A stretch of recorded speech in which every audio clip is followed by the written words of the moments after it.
Okay, so before I get into a video with my theory crafting for how to play Forbidden Right, huge disclaimer.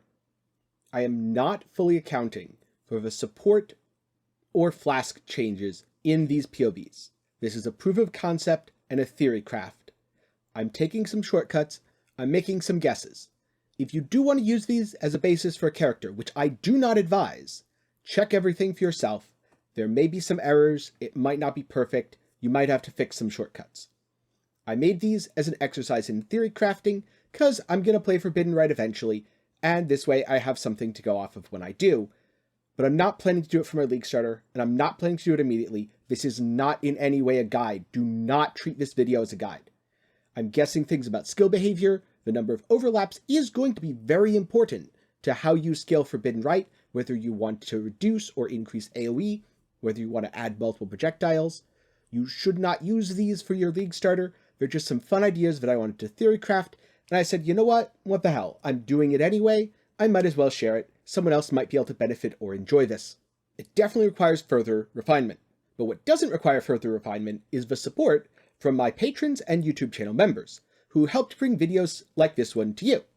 More on how you can support at the end. And if you want to see me play Forbidden Right, I will be doing it, so be sure to sub to the channel and join my Discord. I'm going to try it at some point in the League, it's just not going to be my League starter.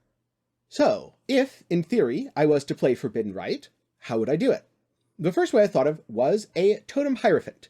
You can kind of think of this like a souped-up Dark Pact totem.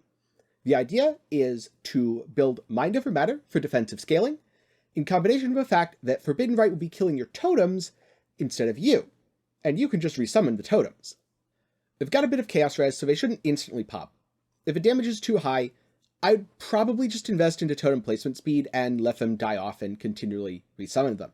Because they get way more health than a player is likely to, it's pretty easy to scale their damage to kind of absurd levels.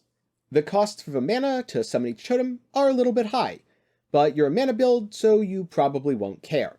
The thing that I'm most concerned about in this build is the Agnostic. I don't know how it interacts with a Coward's Legacy if it tries to continually drain your mana. This build absolutely cannot sustain that. On the other hand, if it doesn't try to continually drain your mana, if it just says, oh, okay, well, you count as low life, but you're not missing health, so you're also going to be full life, then it's okay, and you can use it, and it will top your health up really quickly by draining your mana. You might not be able to immediately resummon a totem if you time it wrong right after a big hit, but at least you won't die. Now, if you wanted to go self-cast version of this, I would go for the Ivory Tower route. You scale your ES by scaling your life, you reserve all that, which gives you a bunch of auras, and then you have some mana scaling as well. You do lose the Mind Over Matter, but you can replace that with damage. And the only downside is it's going to be pretty heavily gear intensive. As a result, this is even worse for League start, but you are using the mana scaling to kind of turn the build into an Archmage build, where if you're capped Chaos Res, you'll still take a fairly massive hit, several hundred Chaos damage, but because that goes to your mana, it feels more like paying a mana cost, and you can get mana regen, you can scale increased mana regen or flat percentage regen, and ultimately end up with a character that is reasonably tanky and should have high damage. On that version, I would also suggest throwing in Sappho's Frame or Born of Chaos to add some max Chaos Res, as otherwise it might be a bit difficult to sustain. However, if you really want to do self-cast, I would say the second setup is going to be much better at it. The second setup is a Chaos Inoculation self-cast Occultist.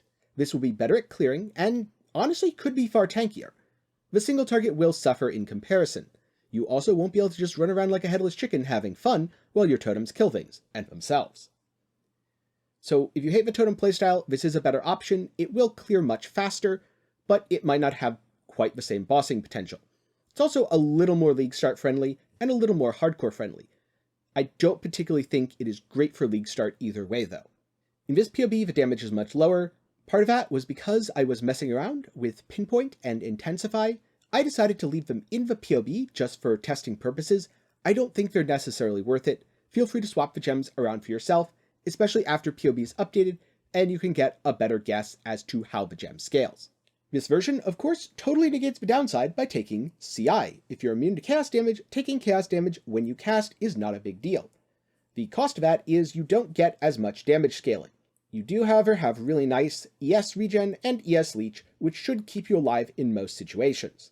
You can further scale block, along with using Sealmender to get more casts per second in. This does feel like a build where you're going to want to use Unleash, and you're not really going to want to chain cast. I didn't quite solve the mana cost here. That is something you'd have to look into. I don't think it's really too big of a deal because you can just run a mana flask, and that should trivialize it. So these are two of the ways that you can play Forbidden Right. Again, remember, these are not guides. They're just some theory crafting that I threw together and decided to share. Out of all the new skills, Forbidden Right looks the most interesting to me, and the scaling potential is incredibly high, if you can mitigate the downside. There's also a lot of potential due to the projectiles overlapping, and the additional 7 fire to enemies give you inbuilt clear. It's also pretty cool visually, which I think makes it quite popular with the community. I'm excited to try Forbidden Right for myself and see how it ends up. But which of the new skills are you most excited about? And after seeing the level 20 gems, are there any that you've decided just aren't worth the effort? Again, when it comes to a league start, I don't really advise starting a new skill. I suggest trying something tried and true, like Toxic Rain Ballista, Explosive Arrow Ballista, or a Trapper. If you want to know more about any of those builds, I have a video talking about league start, which goes over them in more detail.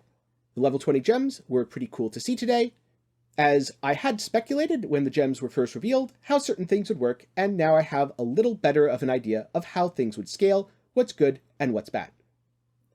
But as always, I'd love to hear your thoughts down in the comments below.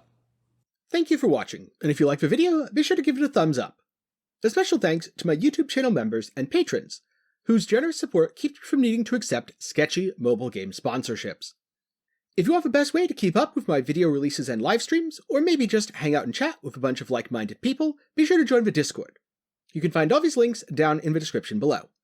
Thank you again, and I hope you have a great day.